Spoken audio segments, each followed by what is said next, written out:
Hi guys, welcome to my YouTube channel. I welcome all of you on my channel today. ये मेरी first reading है आज और आज का टॉपिक बहुत ही इंटरेस्टिंग होने वाला है your relationship with your partner.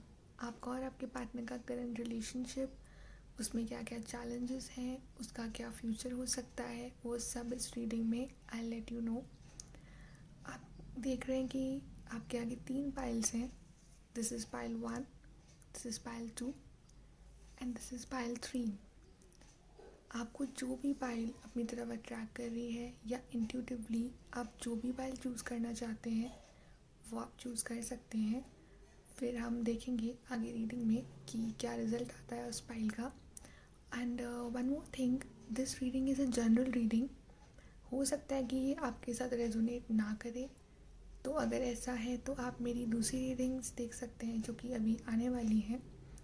और अगर ये रीडिंग आपके साथ रेजोनेट करती है तो प्लीज़ मुझे कमेंट सेक्शन में ज़रूर बताएं। And okay, let's start our reading with pile 1। So guys, जिन्होंने भी पाइल 1 चूज़ किया है, देखते हैं कि उनके लिए जो कार्ड्स हैं वो क्या हैं। सबसे पहले कार्ड है आपके लिए मेन मेल और टैरो से आपके लिए कार्ड्स हैं 7 ऑफ वॉन्ड्स। मुझे ऐसा लगता है कि आपका रिलेशनशिप जो है वो अभी बहुत ही चैलेंजिंग टाइम से गुजर रहा है। मे बी आपके रिलेशनशिप में बहुत चैलेंजेस आ रहे हैं अभी आपके बीच में। शायद अभी बिल्कुल भी बैलेंस या हार्मनी मुझे दिखाई नहीं दे रही है। आप दोनों ही अपने अपने किसी चैलेंजेस से लड़ रहे हैं या ये रिलेशनशिप बहुत ही किसी चैलेंजिंग पीरियड से गुजर रहा है जिसका कि आप अभी सल्यूशन ढूंढ रहे हैं, बट सल्यूशन आपको अभी दिखाई दे नहीं रहा है। और उस वजह से मे बी आप दोनों के बीच में बहुत कॉन्फ्लिक्ट हो रहा है, आर्ग्यूमेंट्स हो रहे हैं और आप एक कोई कंक्लूजन पे नहीं आ पा रहे हो। दूसरा कार्ड ये बता रहा है कि instead of focusing on the challenges, instead of fighting with each other, I think you guys should focus on yourself first. I think you guys should focus कि आप अपने आप को कैसे बैलेंस करें। I guess अगर आप अपने आप को बैलेंस करेंगे तो आप इस रिलेशनशिप में चैलेंजेस की बजाय रिलेशनशिप में क्या सही करना चाहिए, कहाँ आप दोनों की गलतियाँ हैं, वो आप देख सकते हैं। I guess you should take a break from this relationship, focus on yourself instead of arguing with each other on small matters. Take a break, do some meditation and then analyze कि क्या करना है इस relationship का and कैसे इस relationship को एक बेटर प्लेस पे लाया जा सके। देखते हैं यूनिवर्स से आपके लिए क्या गाइडेंस है।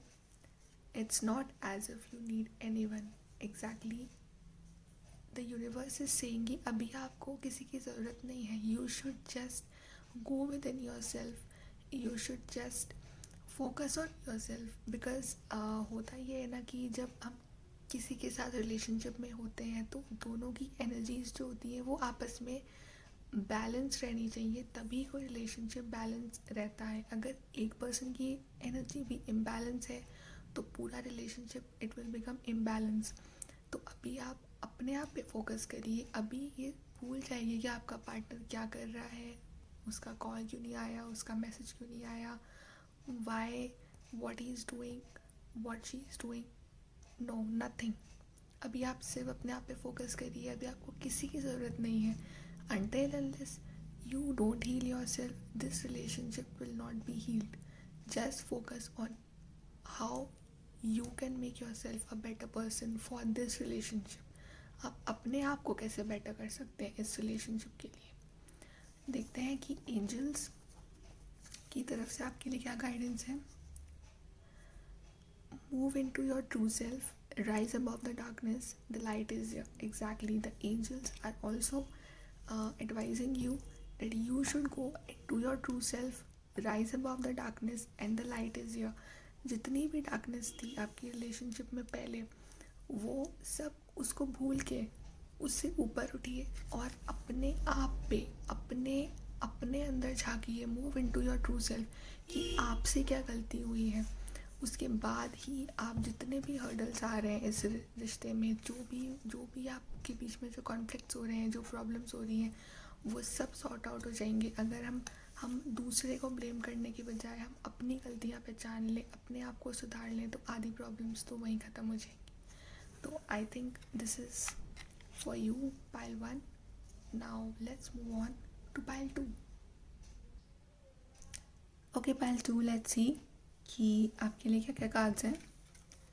पहला कार्ड है आपके लिए ऑफिशियल पर्सन एंड दूसरा कार्ड है आपके लिए किंग ऑफ सॉर्ड्स।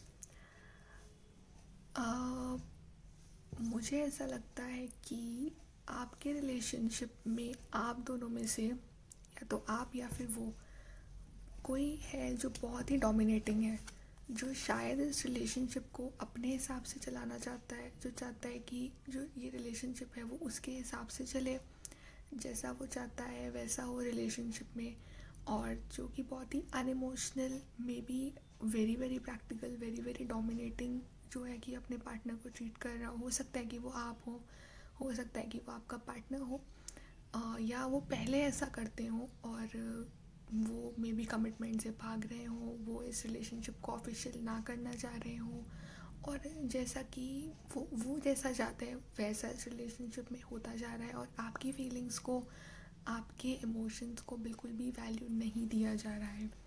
बट अगर ऐसा है तो वो चीज़ जल्दी ही चेंज होगी। आप अगर अपने पार्टनर के साथ कम्युनिकेशन में नहीं है, you can expect a communication, a truthful communication. और अगर आप वेट करें कि आपका पार्टनर कोई एक्शन ले, आपको समझे, इस रिलेशनशिप के जो मायने हैं उसको समझे, तो डेफिनेटली अब it's the time for action. आपका पार्टनर ज़रूर एक्शन लेगा आपकी तरफ, वो ज़रूर आएंगे आपकी तरफ, वो ज़रूर आपको वो प्लेस देंगे जो कि आप डिज़र्व करते हैं। देखते हैं कि यूनिवर्स से आपके लिए क्या गाइडेंस है। Prepare to be astound. Exactly आप खुद शायद हैरान रह जाएंगे कि कैसे आपके पार्टनर में इतना चेंज आ गया। Maybe it's because of your love, maybe it's because of something else, लेकिन you will be astound, you will be like surprise कि ये क्या हो गया सडनली इतना चेंज, और आपका रिलेशनशिप एक नए लेवल पे जाएगा and you will be very happy in that. Have some patience. Let's see कि एंजल्स की क्या गाइडेंस है। Move beyond current challenges, focus on what you desire. Exactly challenges जो भी थे आपके रिलेशनशिप में वो छोड़िए, अब वो उनको भूल जाइए, और आप क्या डिज़ायर करते हैं, आप क्या चाहते हैं उस पर फोकस करिए, अपने रिलेशनशिप पे फोकस करिए। जो हो गया उसे भूल के एक न्यू बिगनिंग लीजिए। May be you can expect a new beginning very very soon. So this is for you. Now pile 3। Okay pile 3, देखते हैं कि आपके लिए क्या कार्ड्स हैं। पहला कार्ड है फैमिली रूम एंड दूसरा कार्ड है द एम्परर। ओके, सो हो सकता है कि आपके पार्टनर जो है वो ज़्यादा प्रैक्टिकल ज़्यादा है और इमोशनल कम है। मे बी उनको अपने इमोशंस दिखाने नहीं आते हो, या वो बहुत ही हार्ड वर्किंग प्रैक्टिकल पर्सन हो जिन्होंने बहुत चैलेंजेस फेस करके, जिन्होंने बहुत हार्ड वर्क किया अपनी लाइफ में ये मुकाम हासिल करने के लिए। आप देख रहे हैं कि ये जो पर्सन है ये स्टोन के थ्रोन पे बैठे हुए हैं। इट मीन्स कि वो कितने ग्राउंडेड हैं, कितने प्रैक्टिकल हैं, कितने हार्ड वर्किंग हैं। और अगर आपकी उनसे कंप्लेन रहती है कि वो आपसे प्यार नहीं करते हैं या वो बिल्कुल भी इमोशनल नहीं है, तो ऐसा नहीं है, वो आपसे प्यार करते हैं। उनका प्यार इस सेंस में है कि वो आपको दुनिया की हर लग्जरी देना चाहते हैं, वो आपको सारे कंफर्ट इस लाइफ के सब देना चाहते हैं, लाइक एक घर, एक ब्यूटीफुल सा हाउस, एक कंफर्टेबल लाइफ, और उसके लिए वो बहुत हार्ड वर्क कर रहे हैं, और I think you should support. Let's see universe से आपके लिए जो गाइडेंस है। Don't be misled. एग्जैक्टली अगर आप अपने पार्टनर के बारे में बहुत गलत सोच रहे हैं कि वो आपसे प्यार नहीं करते हैं, वो ऐसा वैसा जो भी है आप दोनों के बीच में, don't be misled. They love you they respect you. It's just their way of showing love. Sorry for the interruption.